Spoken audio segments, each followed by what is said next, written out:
Greetings, we are here tonight to bring the flames of Ukko to your hearts. On this black night, the stars are aligned. These ancient fireworks play their parts, born from the dark to light a flame. What once had died shall rise again. Tonight, in a world forged by fire and steel, one album rose to echo the call of the ancient gods. This year, we celebrate 20 years of glory. KIUAS, the spirit of Ukko. The legendary debut that ignited a new era in metal. But first, a thunderous leap through time. Witness the forging of a brotherhood. Behold the birth of KIUAS. From humble origins rose a force destined to shake the earth. This is where the saga began. Let us journey back to the age of denim and distortion. Ukko, Espoo, 1990. In the heart of elementary school corridors, fate brought three kindred spirits together. Markku, Mikko, Teemu. United by riffs, driven by fire. Together, they lit the first spark. The forge of KIUAS was lit. Through trials, riffs, and relentless ambition. After countless lineup experiments, a new form began to emerge. Primal Matter was born, a progressive metal force forged in the halls of secondary school. Classrooms by day, chaos by night. With burning passion and sharpened sound, they unleashed their first demos, raw, unfiltered, and filled with promise. From the halls of Espoo High School came a new force.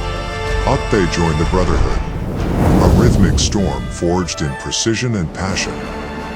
Yet in the eye of the storm, one piece remained elusive. The voice. The frontman's role became a revolving door, each contender leaving echoes, none claiming the crown. But fate was still at work, and the voice of KIUAS was yet to be found. For years, the voice remained a mystery. Many tried, none prevailed, until one fateful night. After an Iron Maiden concert in 1999, a voice rose from the crowd, raw, thunderous, unmistakable. There he was, Ilya, discovered not on a stage, but in the wild. The final piece had fallen into place. KIUAS had found its voice. And so, the fire was forged. The name carved in stone. KIUAS was born. With Ilya's divine voice, Ate's mesmerizing elemental soundscape, Markku's assault of raging thunder, Mikko's strings of fire and fury, and Teemu's heavy pulse of vengeance, the band struck like lightning. In 2002 and 2003, they unleashed their first battle cries, two EPs that echoed across the underground. Fierce, melodic, uncompromising. A new power had risen in Finnish metal. The demos roared like thunder across the metal underground. And soon, they reached distant shores. A British label heard the call. Rage of Achilles answered. A record deal was signed. And from the forge of creation came the next chapter. Winter in June, the EP that turned heads, broke ice, and proved KIUAS was no longer a secret. Their sound had evolved from whispers in the underground to a rallying cry across continents. Just as the storm began to rise, silence fell. The UK-based label that launched KIUAS into the world collapsed into bankruptcy. One album, one step forward, and then, nothing. But legends are not made in comfort. Enter Spinefarm Records, the legendary Finnish metal stronghold. They came not just to support, but to elevate. A worldwide 4-album deal was signed. What began in the classrooms of Espoo was now set to conquer the world. With the ink still drying on the contract, the band marched straight into battle. Deep in the heart of Espoo, within the walls of Studio Talco, the forge began to roar once more. Under the guidance of producer Iki Buckby, every riff, every scream, every thunderous beat was crafted with purpose. This wasn't just an album. It was a weapon, a declaration, a storm gathering strength. Once forged in fire, it was time to sharpen the blade. Enter metal guru Nino Loren, who sculpted chaos into clarity at Sonic Pump Studios. Every note was balanced, every roar refined. And then, the final touch. Mika Jasila, mastering maestro of Finvox Studios, sealed the sound in stone. What emerged was no longer just an album. It was a storm in sonic form. The spirit of Ukko was ready to strike. Every legend needs a face, every saga a symbol. And so, after many iterations, the vision was etched in ink. The pen of Yana Toxic Angel Pitcairn brought the spirit of Ukko to life. A cover not just drawn, but summoned. He was also the mastermind behind the iconic KIUAS logos and the covers of the band's first 2 EPs. His art didn't just represent the music, it became a part of the myth. Following the release of The Spirit of Ukko, with a tsunami of live shows, KIUAS set fire to venues across the earth. From the dark forests of their homeland, to as far east as the land of the rising sun, where the War Masters would teach them the deepest secrets. A brotherhood united on stage. The energy was raw. The message was clear. This wasn't just a performance. It was a reckoning. Were you there? Did you feel the thunder? Did you hear the call of Ukko?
4 albums, 220 shows, 20 countries. From small stages to global thunder. From underground roots to international brotherhood. And then, silence. A 10-year slumber. But legends never die. Not when the flame still burns. Now, the forge is lit once more. After a decade, KIUAS is back. Stronger, wiser, unfinished. The spirit still roars. Are you ready to hear it? Crom. Kiitos. Thank you, KIUAS fans.